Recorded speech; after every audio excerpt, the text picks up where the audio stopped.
A Bíblia é um livro rico em história, cultura e espiritualidade, sendo um dos textos mais influentes do mundo. Apesar de sua familiaridade para muitos, ainda existem aspectos curiosos e interessantes que podem surpreender muitos leitores. Vamos explorar 15 dessas curiosidades. 1.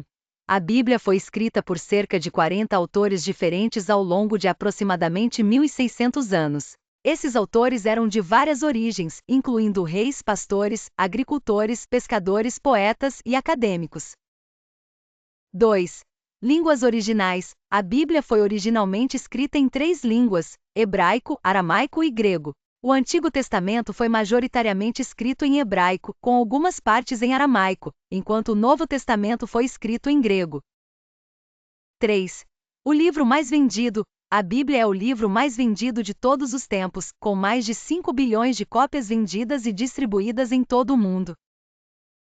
4. Traduções inumeráveis. É o texto mais traduzido do mundo. Já foi traduzida em mais de 3.300 idiomas e dialetos. 5. Capítulos e versículos. Os capítulos foram introduzidos na Bíblia em 1227 por Stephen Langton, e a divisão em versículos foi feita por Robert Estienne em 1551. Isso facilita bastante a referência e o estudo dos textos. 6. O livro de Jó. Muitos estudiosos consideram o livro de Jó o mais antigo texto bíblico, possivelmente escrito antes do livro de Gênesis. 7. O Dia da Bíblia foi criado em 1549 na Grã-Bretanha, pelo bispo Cranmer. Celebrado no segundo domingo do mês de dezembro, o Dia da Bíblia entrou oficialmente no calendário brasileiro em 2001. 8. A Rainha dos Livros Proibidos. Durante partes da Idade Média, a leitura da Bíblia em línguas vernáculas foi proibida pela Igreja Católica para evitar interpretações pessoais dos textos. 9. Uma fonte de expressões. Muitas expressões comuns em nosso vocabulário, como a raiz de todos os males ou o lobo em pele de cordeiro, têm suas origens nos textos bíblicos. 10. Manuscritos do Mar Morto, descobertas em meados do século XX. Estes manuscritos incluíam cópias do Antigo Testamento datando do século III a.C., oferecendo um olhar sobre a preservação textual ao longo dos milênios.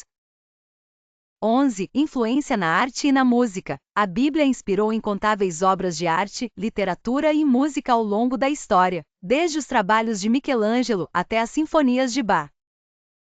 12. Primeira Bíblia impressa. A Bíblia de Gutenberg, impressa em meados do século XV por Johannes Gutenberg, foi o primeiro grande livro impresso usando tipos móveis, marcando o início da revolução da imprensa.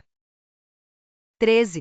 Na Bíblia há alguns livros que têm apenas um capítulo, são eles: Obadias, Filemão, 2 João, 3 João e Judas. 14. Avaliação científica. Muitos cientistas e historiadores têm utilizado a Bíblia para entender melhor os contextos históricos e sociais da antiguidade, conhecendo mais sobre antigas civilizações e culturas, e descobrindo que a verdadeira ciência jamais entra em contradição com a Bíblia. 15. O homem mais velho mencionado na Bíblia é Matusalém e ele tinha seus incríveis 969 anos. Agora nos ajude com teu like, obrigada.